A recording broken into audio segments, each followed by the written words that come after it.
Bienvenidos a 360 grados, una visión global de la noticia, un espacio para debatir todo lo que sucede en Colombia y en el mundo. E iniciamos hoy 360 hablando de una nueva organización criminal descubierta en Colombia, pero paradójicamente que está dentro del propio sistema judicial. Y nos referimos al llamado cartel de los jueces, el cual está conformado por diversos funcionarios judiciales que arreglan procesos y otorgaban beneficios cobrando entre 5 y 50 millones de pesos. El cartel de los jueces, según investigaciones de la policía y la fiscalía, tendría su comando central en los juzgados de Palo Quemado en Bogotá, pero funcionaría a nivel nacional. Ya van 11 capturados, entre ellos 2 jueces, y se anuncian que vienen más capturas. ¿Qué pasa con el sistema judicial en Colombia? ¿Se corrompió totalmente o solo son casos aislados? Tema de debate esta noche en 360.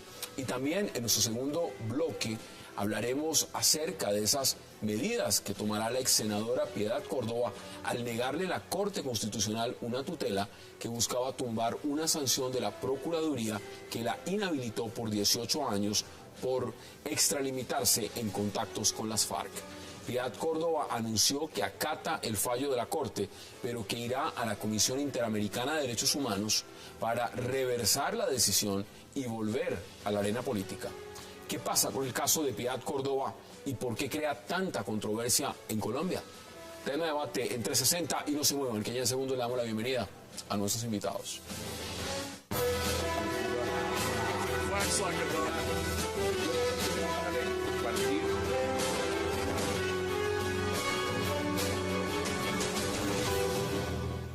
Y qué verdadero placer darle la bienvenida esta noche en 360 a Francisco Bernate, a Fabio Umar, a Juan Carlos Lancheros y a Germán Navas Talero, representante de la Cámara. Qué placer y gracias por aceptar esta invitación como siempre. Muchas gracias por la invitación. Mire, esto es un tema que, por donde uno lo mire, vale la pena debatirlo a fondo. Congresista, el tema de la justicia, usted que es abogado, que ha ejercido el derecho penal, que ha visto exactamente y conoce la rama judicial en Colombia de fi a fa, ¿cómo ve este nuevo episodio cuando se habla de carteles de jueces? Como yo soy enamorado de la judicatura, porque me honro de haber sido juez y fiscal, me duele esto en el alma. Y pido que si les prueban lo que hicieron, les apliquen todo el rigor de la ley. Porque yo creo que la solidaridad de cuerpo que otros invocan para que no los juzguen, en mi caso y en el de mis, no opera así. Que la mayoría de los jueces son dignos, son honrados, cumplidores con su deber.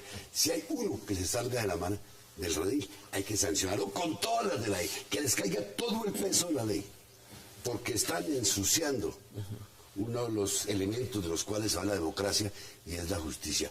Yo no voy a pedir aquí ninguna clemencia para ellos, pido un proceso justo, pero si lo hicieron, que les apliquen el máximo de la pena, porque no se puede manchar una justicia noble como la nuestra con actitudes como esta.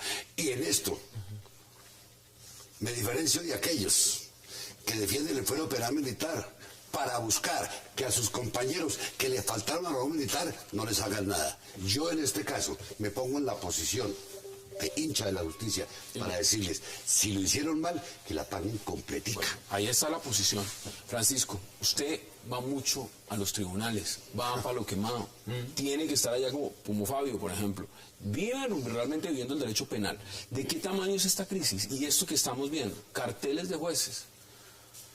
Bueno, en efecto es un asunto doloroso, como lo decía el representante, es una cuestión muy difícil, pero yo quisiera, digamos, someter al debate lo siguiente. Yo pienso muy altamente de nuestros funcionarios. Son funcionarios estoicos, son funcionarios que trabajan las condiciones muy difíciles, son funcionarios que realmente se enfrentan a condiciones muy difíciles y uno percibe un altísimo nivel de compromiso, un altísimo nivel de honestidad. Yo quisiera traer un elemento nuevo a colación. Estas personas que están siendo sindicadas hoy son las personas que día a día envían a los más peligrosos delincuentes a la cárcel. Luego, uno puede suponer que detrás de esto hay una vindicta, hay una revancha, hay algo raro detrás de esto. Yo preferiría pensar cualquier cosa de ese estilo antes de pensar de la necesidad del funcionario. Sobre todo que aquí sabemos en qué termina termina en estos escándalos y estos carruseles y todo. Esto no termina en nada. Pero bueno, si fuese así, se habla de 123 denuncias. Eso no es absolutamente nada si comparamos que año tras año entra 1 millón de procesos solo a la justicia penal. O sea, no representa ni siquiera el 0.0001. 11 funcionarios capturados de más de 50.000 funcionarios que pertenecen a la rama judicial. Es decir, esto no es representativo, no hay que magnificarlo, no hay que, absolutamente no hay que verlo en su justa proporción. Es un hecho aislado, es un hecho menor y estamos frente a personas que se presumen inocentes, personas por cuyo trabajo se ven expuestas a este tipo de sindicaciones. Yo quiero pensar que son inocentes y reivindico la labor judicial en Colombia. Fabio, tiene usted la palabra. ¿Cómo lo ve? Mire, es un día triste para la justicia. Estoy de acuerdo con el profesor Bernate en que es posible que aquí haya temas de venganza. No es, digamos, descabellado pensar eso. Pero esta mañana lo hablaba con una fiscal delegada ante el tribunal, quien me decía que esta investigación lleva más de 2 años y que están completamente seguros de obtener condenas en estos casos. Lo cual entristece a los que vivimos día a día y a los que nos gusta lo que hacemos. Estoy más tiempo en los juzgados de Palo Quemado y en general en los juzgados que en mi propia casa, y pues para los que hemos trabajado en esto ya hace mucho tiempo, pues realmente es un día lamentable. Ver a jueces que siquiera haya una mácula sobre su nombre, pues es lamentable, es triste, y desearles toda la suerte, esperar que puedan, digamos, mantener incólume su inocencia, su presunción de inocencia, pero comparto las palabras del representante, si se prueba que esto es real, pues esto sí es un día Imagínese lo que gravísimo. esto significa, mire, Juan Carlos, bienvenido. Aquí no solamente hemos tenido que pasar por el tema de los falsos testigos y la fiscalía para empezar a destapar otra olla. Falsos jueces, pues no jueces, carteles de jueces que están tomando decisiones. Le voy a dar un ejemplo. Coger a alguien de altísima peligrosidad y sencillamente a través de un soborno, de una coima, no darle a esta persona una detención preventiva, sino mandarlo a la casa, casa por cárcel. Eso es solo uno de los ejemplos de los muchos que voy a estar citando. ¿Usted cómo ve lo que está pasando con la justicia en Colombia? A ver, es que yo creo que partamos de la base que la corrupción es el cáncer de esta sociedad. En Colombia, en el planeta entero, pero en Colombia es muy complicado. Y no podíamos pensar que alguna de las ramas del poder público estuviera exenta de ella. Es decir, lo extraño era que no hubieran salido casos de corrupción en la rama judicial. Ahora, que uno pueda entrar a generalizar, pues ciertamente no. Sería un error. Sí, sería un error. Y además porque con eso uno le hace un muy flaco favor al Estado de Derecho, porque es de legitimar las instituciones que están llamadas justamente a hacer valer el derecho que nos rige a todos. Pero efectivamente, corrillos adicionalmente uno escucha que efectivamente tal juez están cobrando tal precio, o que un determinado proceso para que llegue al tribunal vale tanto, que el nombramiento de Pepito de Prensejo como candidato a la corte, o candidato al consejo, o candidato al tribunal, o candidato al juzgado, ese tipo de cosas se ven. ¿Pero qué nos dice eso? ¿Qué nos dice eso, digamos? Porque usted está poniendo el dedo donde es. Mire, ¿qué nos dice cuando se está, en el caso, por ejemplo, de los sindicados acá, de hacer lobby en la cárcel modelo para mirar qué procesos de las personas que están allá tratan de mirar cómo los trasladan para que esos procesos le caigan a determinado juez, porque con los sobornos que le pagan a ese comisionista y le llegan al juez, pues cambian la decisión dentro de los procesos? Es que esto es de una altísima gravedad. Si esto es una minoría, como todos esperamos que sea, pues hombre, maravilloso. Pero esto que está pasando usted lo pone en contexto. Esto es la primera vez que se escucha, ¿o sí? No, pues desde que esto está inventado, desde que hubo el primer juzgado, yo no tengo ni idea de la historia del planeta Tierra, pues ya se sabía que eso podía pasar. El juicio a Los Ángeles que les hicieron sin defensor ni nada y los condenaron a la rebelión de Los Ángeles. No, pero en la rebelión de Los Ángeles, si usted lo mira jurídicamente, fue un derecho de petición previo a una huelga. Y por eso le hicieron un proceso de guerra y los mandaron para el infierno sin defensor. Sin Pero defensa. agreguemos una cosa que es importante. Siempre que hay un debate jurídico, hay un ganador y hay un perdedor. Y nosotros somos esencialmente malos perdedores. Antes que dar la razón a que el funcionario falló en derecho, siempre la primera suspicacia es eso lo cuadraron, eso lo arreglaron y todo eso. Y desafortunadamente hay que poner las cosas en contexto. Si usted mira la reforma y las formas de procedimiento que nos rigen, son procedimientos que facilitan la corrupción en tremenda medida, Hassan. Usted se refiere, digamos, al sistema penal acusatorio, germen de toda la corrupción que hay en este país. Mire usted cómo funciona eso. Usted no tiene derecho a conocer los hechos por los que está sindicado. ¿Cuál es su reacción natural cuando dice, mire qué me están procesando? Pues Hassan, es humano hacer cualquier cosa para saber qué es lo que tienen en contra suya. Antes, todo el poder, todo el poder estaba en manos del fiscal. Hoy en día está en manos de la policía. No, pero ese temita de que es humano que venga, vamos a conocer y que vamos a pagar. No, yo no digo pagar. No, pagar no. ¿Y entonces qué es? Entonces, venga, yo lo invito a tomarse un café y me cuenta. Dígame qué es lo que está en mi contrato. Claro, pero por los instrumentos que establece, digamos, el procedimiento. Pero el procedimiento no los establece. No, pero es que la discusión no puede ser. Yo entiendo. El doctor no quiso llegar a decir, digo, con la apología del humano, el ser humano quiere saber de qué me acusa, de qué me acusa, él es capaz de cualquier cosa, pero él no estaba incitando. Sí, pero entonces, cualquier cosa es qué, porque es que yo creo que efectivamente sí hay que poner unos límites de la cosa. Yo coincido en que tenemos unos procedimientos enredadísimos con unas normas que cada vez carecen de técnica legislativa fatal. Yo creo que usted todos los días nace y muere porque tiene la esperanza de que la cosa cambie y al final no se puede hacer la reforma de la justicia. Es todo. Hablemos por un instante de un tema que es realmente duro y es los salarios de los funcionarios en la rama judicial. Y las condiciones. En general son salarios realmente bajos. Hablemos del periodismo. Pero la pobreza no habilita. Yo no estoy justificando, yo estoy explicando. Yo no estoy diciendo que la pobreza sea una justificación para recibir coimas. Lo que yo digo es que cuando una persona que tiene la libertad de otra en sus manos recibe un salario infame como lo reciben muchos de esos notificadores, muchos de esos funcionarios, realmente es de pensar si las personas que tienen la libertad de otro ser humano deben tener esos salarios. Mire, tal vez el ejemplo es un poco descabellado, pero permítame decirle algo. Vimos una huelga de pilotos hace poco. ¿Y qué decía todo el mundo? Es que es el tipo que tiene las manos de la vida de 300 personas en sus manos. A mí los pilotos no estaban muy contentos con uno de los programas que hicimos porque estábamos diciendo que los aviones se manejan solos y que prácticamente... Pero fíjese que tienen excelentes salarios. Tienen excelentes salarios. ¿Por qué el juez no tiene un salario igual o mejor cuando es la persona que manda a otro ser humano a la cárcel? Unas declaraciones justamente del señor fiscal frente a este tema y les devuelvo inmediatamente la palabra a la mesa.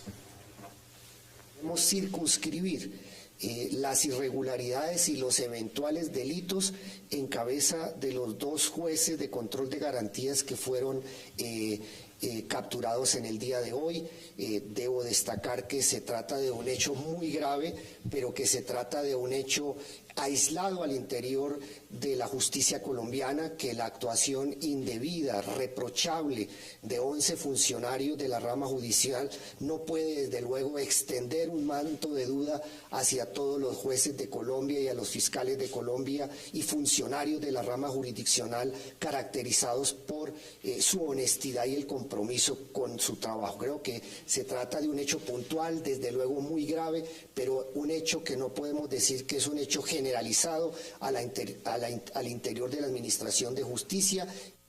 Bueno, eso es lo que dice el señor fiscal general de la Nación, Eduardo Montalegre. Quiero recordarle a nuestra audiencia, estamos en vivo, son las 8:16 p.m., viernes, y nos están escribiendo mucho y les están mandando preguntas.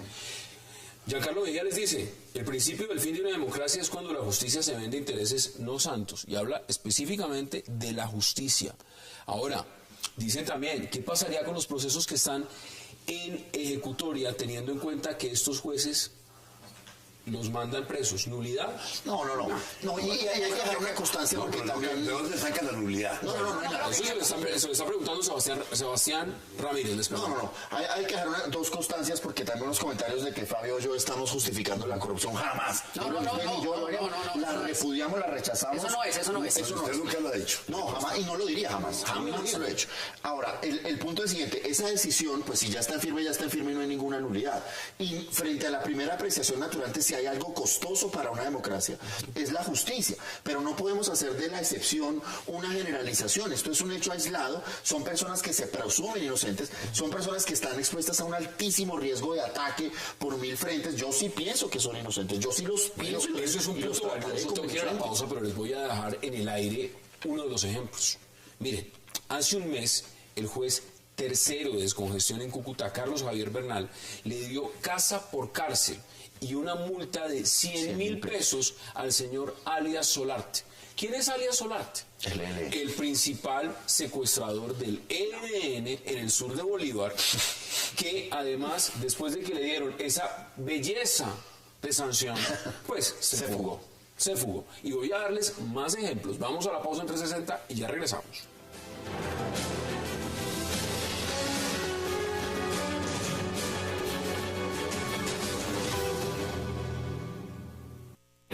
Así fue el operativo en el que cayeron los jueces que no impartían justicia. A las 6 de la mañana del jueves, agentes de la Dijín comenzaron el operativo hacia el complejo judicial de Palo Quemado para hacer efectivas las capturas de las 11 personas señaladas de cometer irregularidades en la entidad. Tras una revisión detallada de los documentos, un comando de 30 agentes irrumpió en las instalaciones para proceder con la detención en sus propios despachos de los funcionarios acusados de alterar procesos penales con el fin de favorecer presuntamente a los implicados. Tan pronto fueron firmadas las órdenes, agentes comenzaron con las capturas. En estos momentos queda privada de su libertad. También llevaron a cabo allanamientos en las oficinas y casas de los jueces. En una de estas fueron hallados 11 millones de pesos que no pudieron ser justificados por el empleado judicial.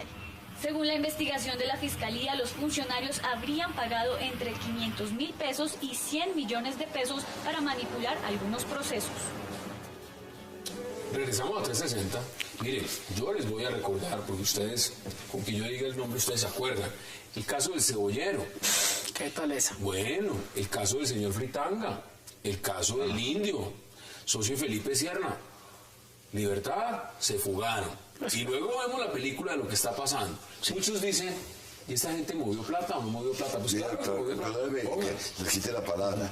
El problema está es en la ley, que le da demasiadas facultades a una sola persona respecto a la libertad y las limitaciones son mínimas. Yo creo que el legislador debía de poner límites exactos, como existía en el sistema anterior. Si no se hará estos ¿Usted presupuestos... es crítico de este sistema también penal acusatorio o le A parece mí que el es sistema mejor? me gusta, pero nunca lo pusieron a funcionar como debía de ser. Pero es que, mire, parte de la base... Acá hay un fanático del... Sí, gran defensor, 10 años defendiendo. No, por eso. No, el sistema es bueno. Lo que pasa es que quien lo montó no era penalista. Es cierto. No tenía ni idea de eso. Pequeño detalle. Ni idea de eso, ni idea de eso. Lo improvisó el señor Osorio. ¿Puertorriqueño?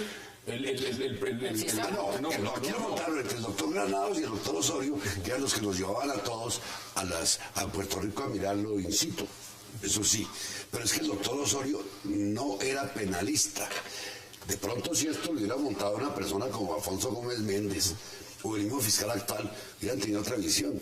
Entonces se montó a las carreras con la ayuda de los norteamericanos. Y por eso quedó mal montado. A usted ya se le fueron aquí encima por el tema de los salarios. Pero, Sí, seguramente. Pero también le voy a agregar un elemento. Porque no solamente la crítica, es, bueno, ¿y cómo corregimos esto? Mire, yo no estoy justificando los casos de corrupción, Hassan, que eso quede claro. Yo estoy haciendo una explicación de por qué eso sucede. De ninguna manera lo justifico. Le quiero decir que las causas de la corrupción son muchas. Está en la esencia del ser humano. Está en lo mal preparados que salen algunos abogados y que después vienen a ser jueces y funcionarios. Está en la cantidad lamentable de universidades de garaje que preparan abogados de pésima calidad. Está en los malos salarios, en las malas infraestructuras que gobiernan la rama judicial. ¿Es Palo Quemado no hay ascensores? No, pero es que sí, es verdad, pero es que ese no es el problema. Le quiero decir, es que es verdad, es verdad que no hay ascensores, pero le quiero decir, en un lugar que recibe 3 o 4 mil personas al día, no hay baños muchas veces. Entonces, si esa es la calidad de justicia que tenemos, no es de extrañarse que esto pase. No es de extrañarse. Mire qué hizo México para luchar de frente contra el tema de la corrupción tan dura que se está viviendo en la lucha contra el narcotráfico que tienen. Lo primero que hizo que fue subir el salario de los jueces de manera inmediata. No, y nosotros también le decimos, si usted se acuerda en los 90 se Hay que hacer una reforma a la justicia, Juan Carlos, y esa reforma a la justicia sabemos dónde quedó. sabemos dónde quedó y la urgencia que hay de hacerla. La gran pregunta es, bueno, ¿y cuándo le vamos a meter mano a la justicia? Porque es que a esta mesa han venido personas, y no una, varias, con un tema y una crítica al sistema judicial desde todos los ángulos, empezando porque han estado presas, privadas de la libertad con falsos testigos, y le han fijado la responsabilidad a la Fiscalía. Y fácilmente lo que nos vamos a encontrar ahora es otros que van a venir diciendo, no, pero es que lo mío fue un peor, ni siquiera fueron falsos testigos, es que fue un juez. Es que este antecedente, ¿cómo lo vemos? Porque hay críticas en el IMPEC, hay críticas en la Fiscalía, ahora hay críticas con los jueces. ¿Qué nos dice esto del sistema judicial? Estábamos conversando sobre ese tema. Esto pasa en Bogotá. Comienza a enumerar ciudades, ¿sabe usted qué cree que pasa? No, pues en Quibdó. Entonces a ver, digamos, un problema complicado con el tema de la reforma a la justicia es que, entre otras, la Corte Constitucional cada vez le reduce el campo de acción al Congreso para que pueda efectivamente reformarse la justicia. Esto casi es prácticamente competencia de una eventual Asamblea Constituyente, porque está todo el tema de la sustitución de la Constitución. Cualquier instrumento que se vaya digamos, a implementar genera, digamos, grandes dificultades.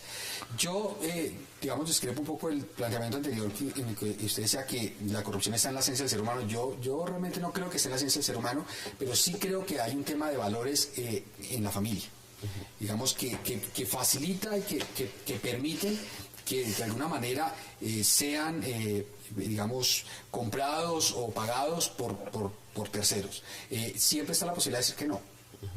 Pero digamos, en este caso, pues las personas por sus distintas posiciones o circunstancias no lo hicieron. ¿Cómo se soluciona?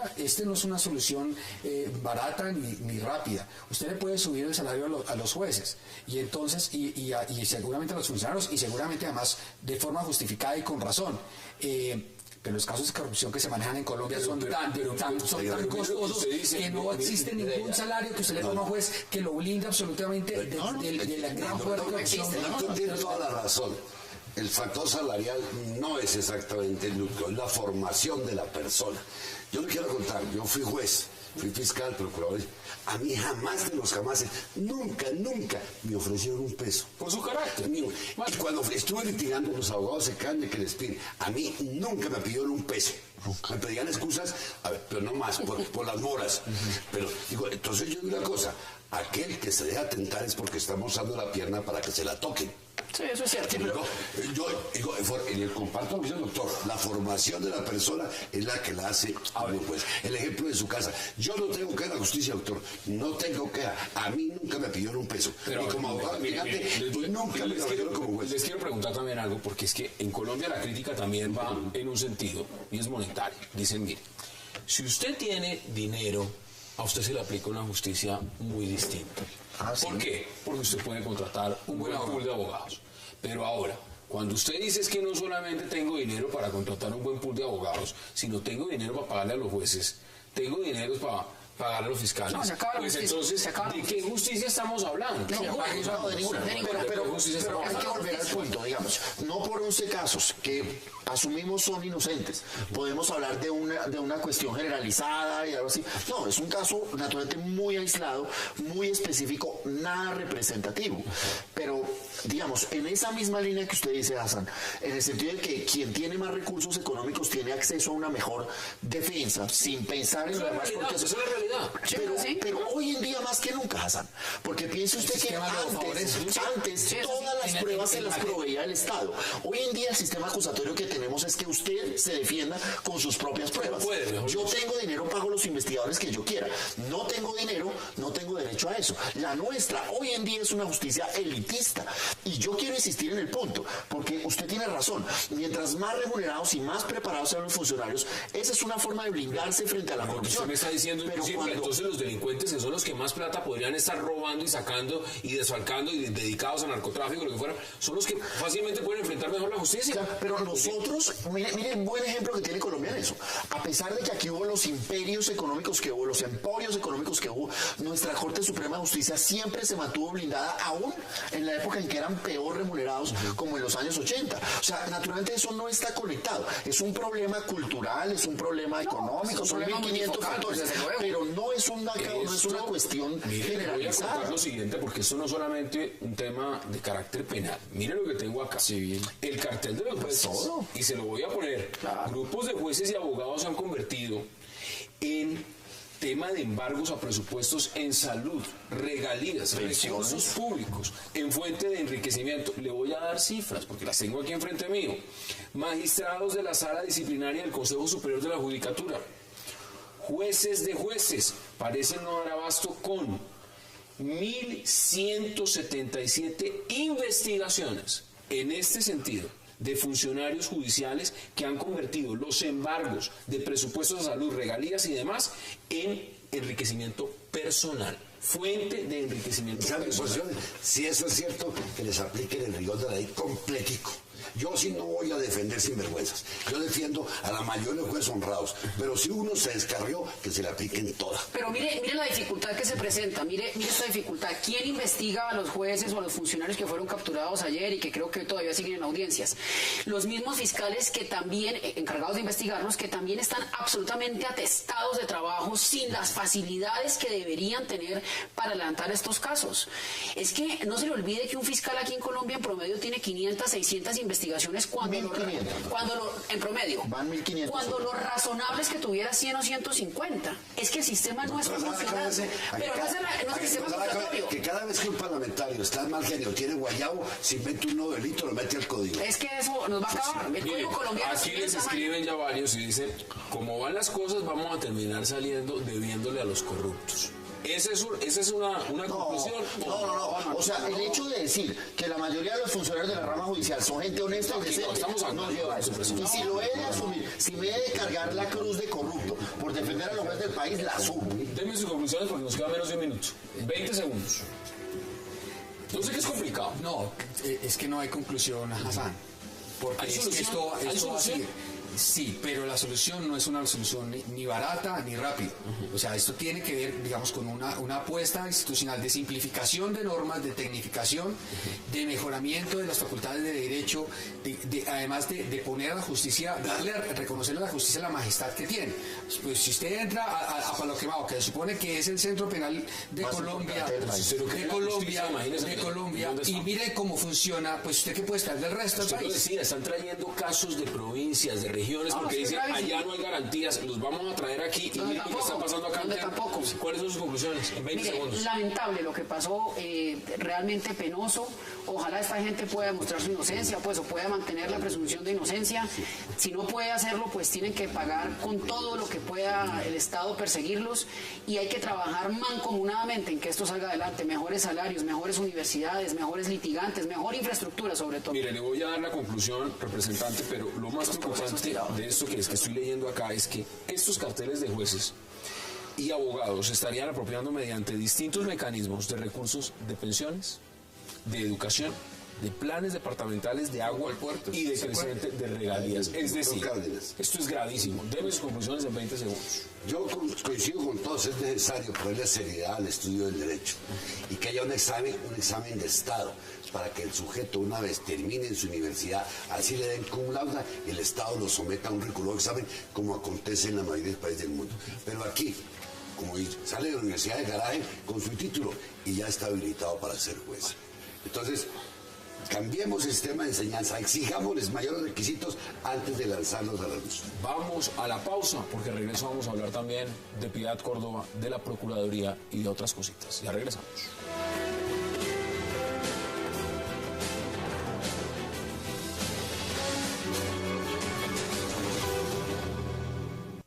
La Corte Constitucional ratificó y dejó en firme la competencia del Procurador General de la Nación sobre la sanción disciplinaria a la ex senadora Piedad Córdoba.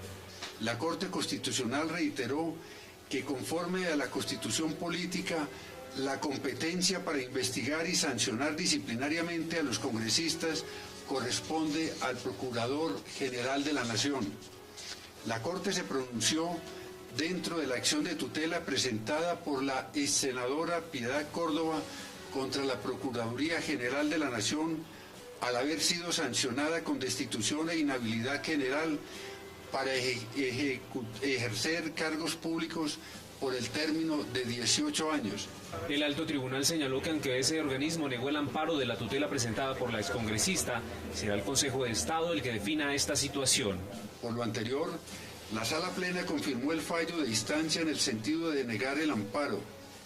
Sin embargo, dejó en claro que esta decisión se circunscribe únicamente a los problemas jurídicos examinados, de manera que no comprende la valoración sobre aspectos de orden procedimental, sustantivo, probatorio o de cualquier otra índole relacionados con el trámite disciplinario seguido en contra del accionante, ni versa sobre la eventual invalidez de las pruebas recaudadas o la proporcionalidad de las sanciones impuestas a la peticionaria, asuntos que, además de no haber sido objeto de reproche en sede de tutela, habrán de ser debatidos al interior del proceso contencioso administrativo que se encuentra en trámite en el Consejo de Estado.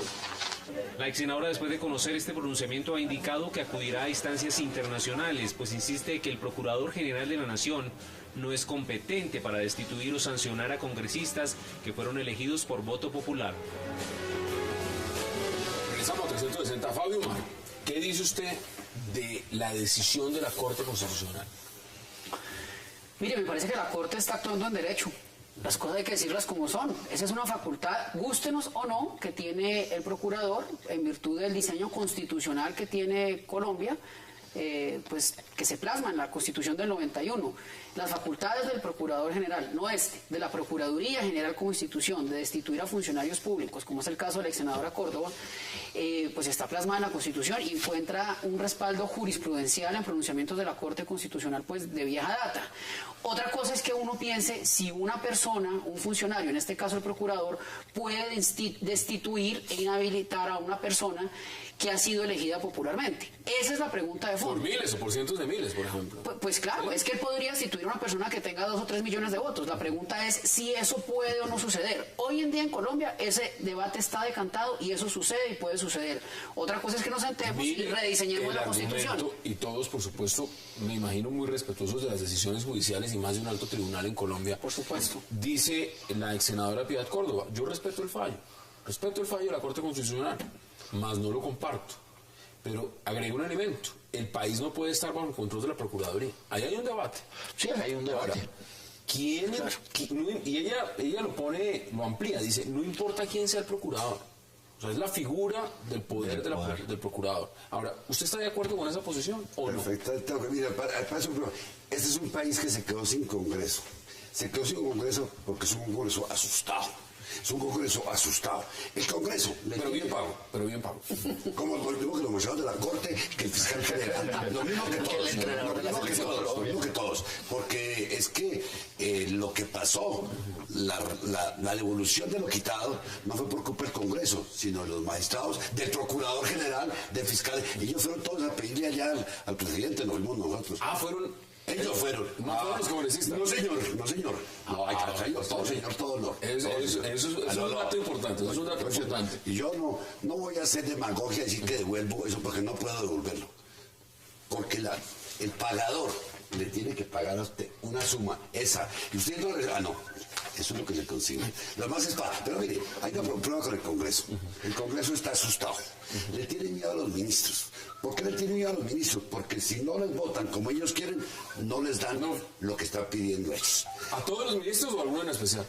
Hacienda en especial. Hacienda es el que les da lo del pueblito, la característica. Ese es el dueño de los gastos. Le tienen miedo. Le tienen miedo a la Corte Suprema de Justicia. Eso es pánico que le tienen los parlamentarios. Le tienen miedo al Consejo de Estado. Y ahora salió el super, que es el procurador, y todos le tienen miedo. ¿Qué podían hacer? Si hay un error en interpretación del estatuto disciplinario, siéntese el Congreso de la República y corrija ese error. Porque no es lógico, no es válido, como lo dicen ustedes, una persona elegida por voto popular sea destituida por un funcionario no judicial. Pero mira un momentico, ¿me permite leer esto?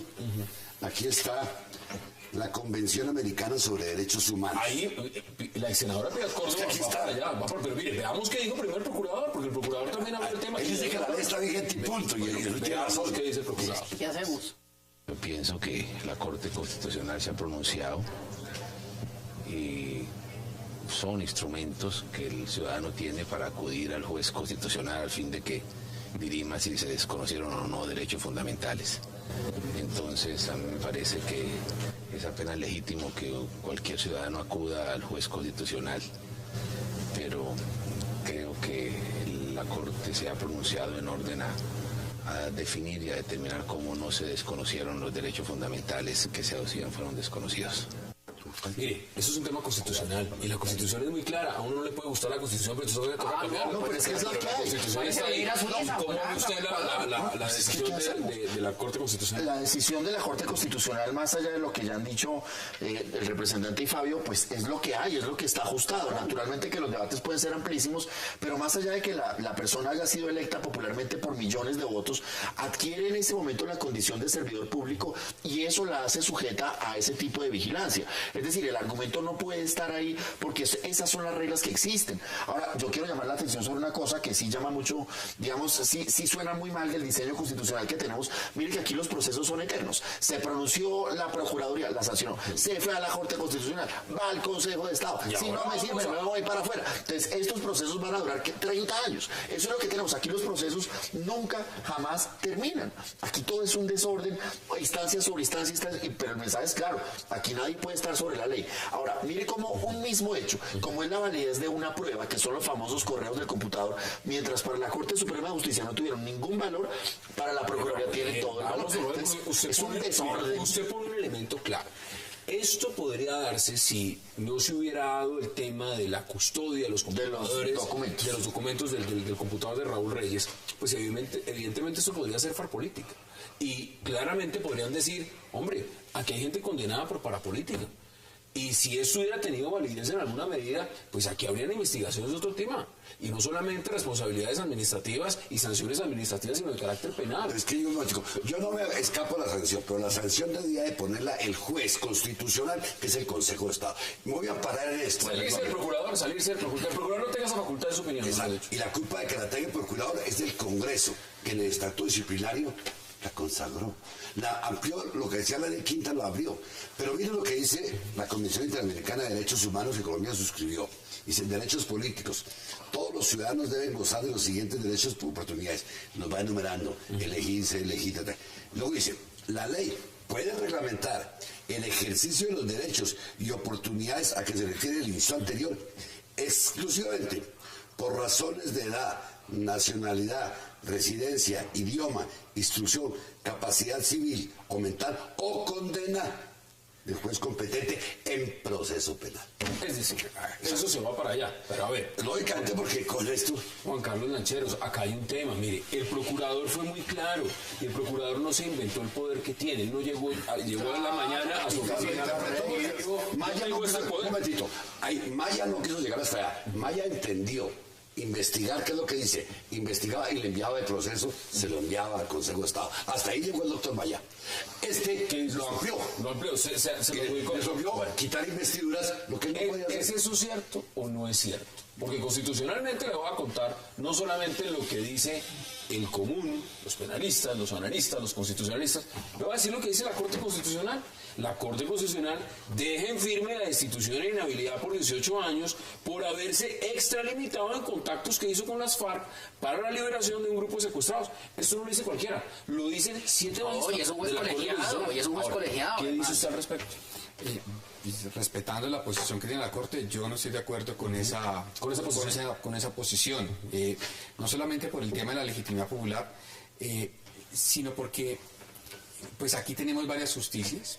Acá tenemos la justicia de la Contralora, tenemos la justicia del Procurador, tenemos la justicia eventualmente el Consejo Nacional Electoral y cada una de las distintas jurisdicciones. Digamos, el problema, Hassan, hoy dije, yo no voy a hablar de diseño institucional, pero siempre que usted me cita, siempre terminamos hablando del caos que es la Constitución del 91. Entonces, no sé si me linches. A ver, ¿qué le pasa a Colombia si se acaba la Procuraduría. ¿Qué le pasa a Colombia si se acaba la Contraloría? ¿No será que comenzamos a darle un poquito más de orden a las cosas? Porque el problema de lo que usted decía es que efectivamente aquí responsabilidad de todos, responsabilidad de ninguno. Y mientras tanto hay un montón de gente ganándose una cantidad de dinero que podía estar aplicada en otras se está chocando Contraloría con Fiscalía, Procuraduría con Fiscalía. Y vivimos y el Congreso arrodillado. Tengo que ir a una pausa. Obligatoria y le devuelvo la palabra inmediatamente. Vamos a la pausa en 360 y ya regresamos.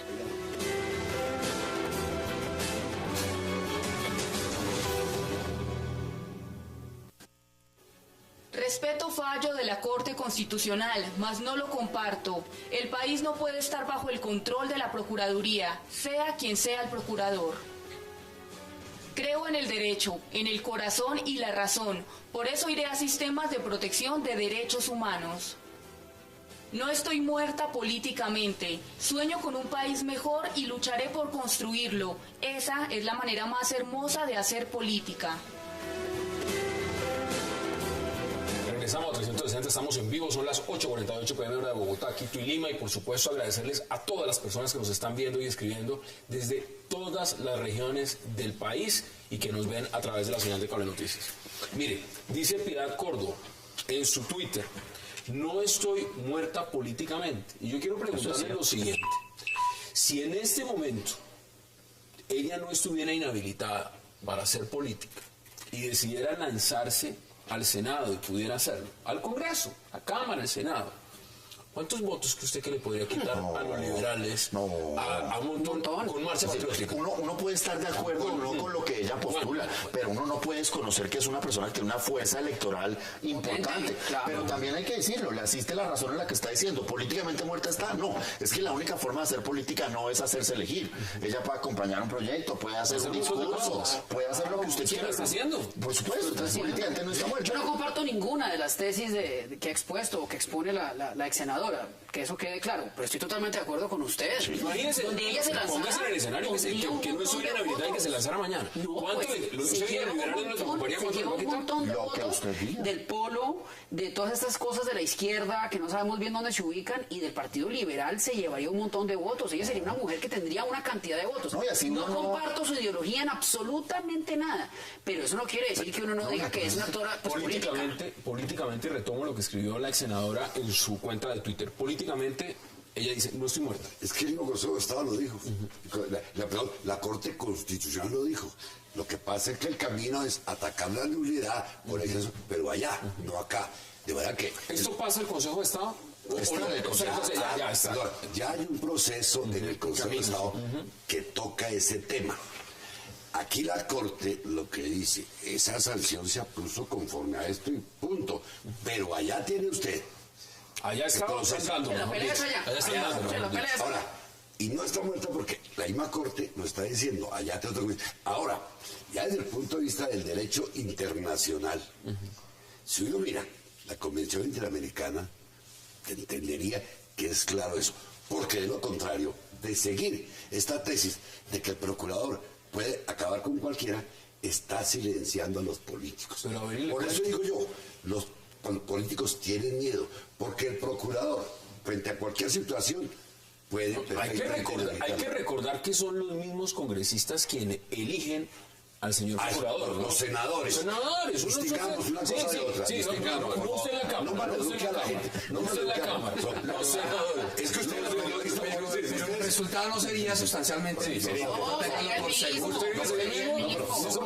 quiero contar una cosa. Hay un poquito más de rebeldía. Sí, pero la mermelada no solamente funciona en el gobierno. Representante, usted sabe que la mermelada no solamente funciona ahí. No, ya yo sé. Pregúntele al ministro de Hacienda. Pregúntele. El ministro de Hacienda, que además debería renunciar porque la carátula de la revista Dinero destruye el tema que está adelantando la economía. Hombre, no le den tanto por el ministro. ¿Y cómo le dan a los colombianos? Es que la reforma tributaria es un ejemplo de ecuanimidad. En este momento, no es solamente este caso, les quiero citar uno. Aquí la semana pasada estuvo el señor Mario Aranguren, quien estaba en la cabeza de la... Imagínese eso. Al señor, la Fiscalía, la Procuraduría pidieron absolución, después de un proceso de 4 años.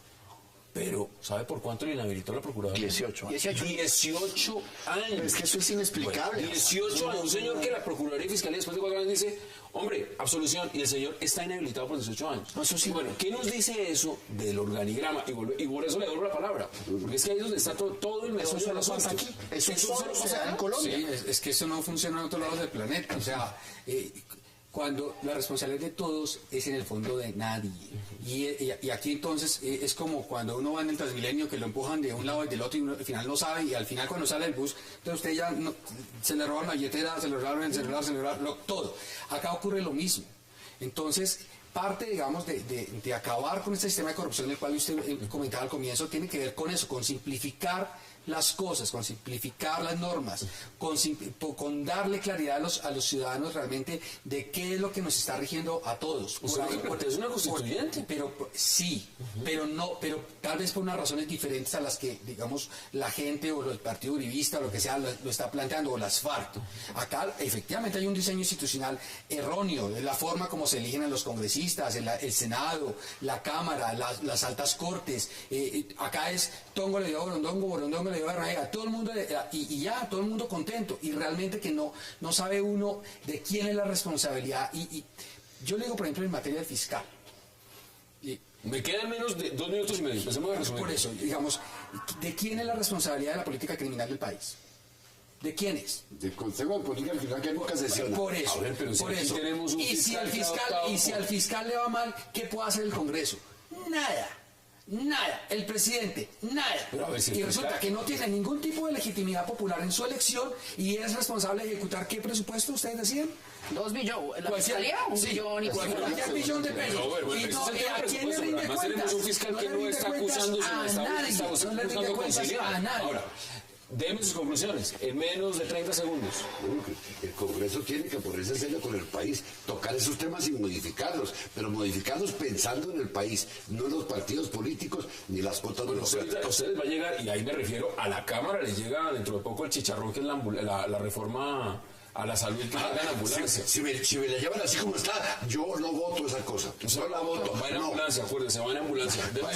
Yo no manejo esa ambulancia ni me hago meter ahí con el mismo. No, ahí lo que hay que decir es que desafortunadamente es que hay un diseño muy mal establecido en la Constitución del 91 que multiplicó el tamaño del Estado, que eran 1.500 competencias, por eso aquí los procesos nunca terminan, hay 1.500 revisiones, 1.500 tutelas, pero como están las cosas, el fallo de la Corte Constitucional es el correcto, la señora está inhabilitada, pero no está muerta políticamente, ella puede hacer su política por otro camino. ¿Cuándo sabemos? No, pues son 10 años. Bueno. No creo que tanto. Sí.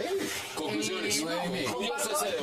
Comparto lo que han dicho. Realmente, pues la destitución de la senadora le queda, la pelea es en el Consejo de Estado, que es donde debe darla. La Corte Constitucional hizo lo que debía hacer y realmente la arquitectura constitucional colombiana es muy compleja. La tutela ha enrarecido el ambiente, especialmente en el litigio. Y yo creo que ahí hay que sí meterle me mano. atravieso. Yo creo que el problema no es de la tutela. O sea, si hay demanda de tutela es porque la gente también se siente desprotegida. Entonces, ya tenía cosas buenas. Por supuesto. Entonces, el problema es distinto. El problema es distinto. El problema es de formación de los jueces, de simplificación del sistema. Se nos acabó el tiempo y como siempre, qué verdadero placer haberlos tenido esta noche que hayan aceptado la invitación. Fabio Hermán, Francisco Bernate, por supuesto congresista como siempre, y Juan Carlos Lanchero. A ustedes gracias por acompañarnos. Recuerden, nos vemos a la misma hora, el lunes, 8 de la noche, por teniendo toda la agenda política de Colombia y del mundo, y este programa en repetición el día domingo y por supuesto más tarde en la noche a las 11:30, 10:30. Es una próxima oportunidad.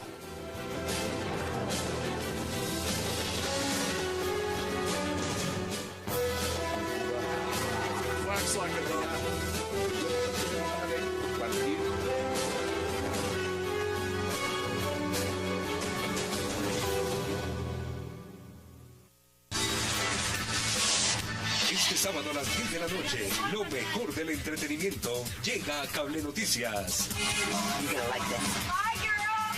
Videoclip, espectáculo, moda. Sí, las citas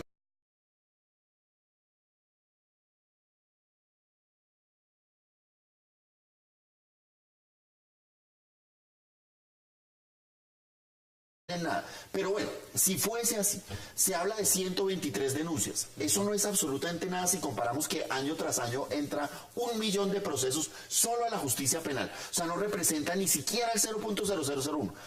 11 funcionarios capturados de más de 50.000 funcionarios que pertenecen a la rama judicial. Es decir, esto no es representativo, no hay que magnificarlo, no hay que, absolutamente no hay que verlo en su justa proporción. Es un hecho aislado, es un hecho menor y estamos frente a personas que se presumen inocentes, personas por cuyo trabajo se ven expuestas a este tipo de sindicaciones. Yo quiero pensar que son inocentes y reivindico la labor judicial en Colombia. Fabio, tiene usted la palabra. ¿Cómo lo ve? Mire, es un día triste para la justicia. Estoy de acuerdo con el profesor Bernate en que es posible que aquí haya temas de venganza. No es, digamos, descabellado pensar eso. Pero esta mañana lo hablaba con una fiscal delegada ante el tribunal, quien me decía que esta investigación lleva más de 2 años y que están completamente seguros de obtener condenas en estos casos. Lo cual entristece a los que vivimos día a día y a los que nos gusta lo que hacemos. Estoy más tiempo en los juzgados de Palo Quemado y en general en los juzgados que en mi propia casa, y pues para los que hemos trabajado en esto ya hace mucho tiempo, pues...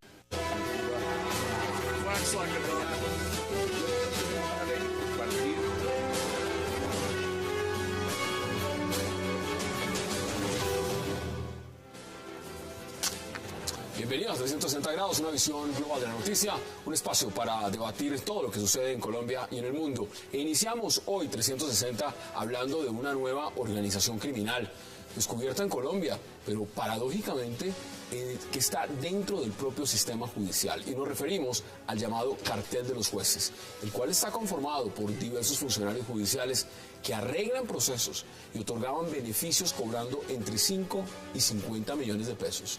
El cartel de los jueces, según investigaciones de la policía y la fiscalía, tendría su comando central en los juzgados de Palo Quemado en Bogotá, pero funcionaría a nivel nacional. Ya van 11 capturados, entre ellos 2 jueces, y se anuncian que vienen más capturas. ¿Qué pasa con el sistema judicial en Colombia? ¿Se corrompió totalmente o solo son casos aislados? Tema de debate esta noche en 360. Y también en nuestro segundo bloque hablaremos acerca de esas medidas que tomará la ex senadora Piedad Córdoba al negarle a la Corte Constitucional una tutela que buscaba tumbar una sanción de la Procuraduría que la inhabilitó por 18 años por extralimitarse en contactos con las FARC. Piedad Córdoba anunció que acata el fallo de la Corte, pero que irá a la Comisión Interamericana de Derechos Humanos para reversar la decisión y volver a la arena política. ¿Qué pasa con el caso de Piedad Córdoba y por qué crea tanta controversia en Colombia? Tema de debate en 360 y no se muevan, que ya en segundo le damos la bienvenida a nuestros invitados.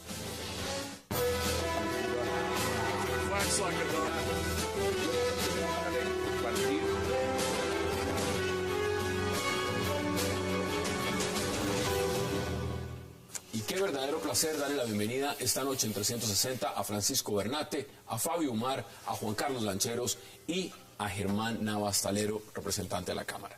Qué placer y gracias por aceptar esta invitación como siempre. Muchas gracias por la invitación. Mire, esto es un tema que por donde uno lo mire vale la pena debatirlo a fondo.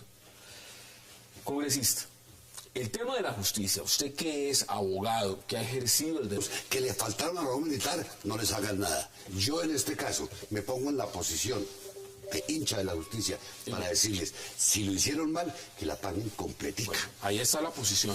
Francisco, usted va mucho a los tribunales, va a Palo Quemado, tiene que estar allá como Fabio, por ejemplo. Viven realmente viviendo el derecho penal. ¿De qué tamaño es esta crisis? Y esto que estamos viendo, carteles de jueces. Bueno, en efecto es un asunto doloroso, como lo decía el representante, es una cuestión muy difícil, pero yo quisiera, digamos, someter al debate lo siguiente. Yo pienso muy altamente en nuestros funcionarios, son funcionarios estoicos, son funcionarios que trabajan unas condiciones muy difíciles, son funcionarios que realmente se enfrentan a condiciones muy difíciles y uno percibe un altísimo nivel de compromiso, un altísimo nivel de honestidad. Yo quisiera traer un elemento nuevo a colación. Estas personas que están siendo sindicadas hoy son las personas que día a día envían a los más peligrosos delincuentes a la cárcel. Luego, uno puede suponer que detrás de esto hay una vindicta, hay una revancha, hay algo raro detrás de esto. Yo preferiría pensar cualquier cosa de ese estilo antes de pensar de la residencia del funcionario. Sobre todo que aquí sabemos en qué terminan estos escándalos y estos carruseles y todo. Eso no termina. Derecho penal, que ha visto exactamente y conoce la rama judicial en Colombia de FIAFA.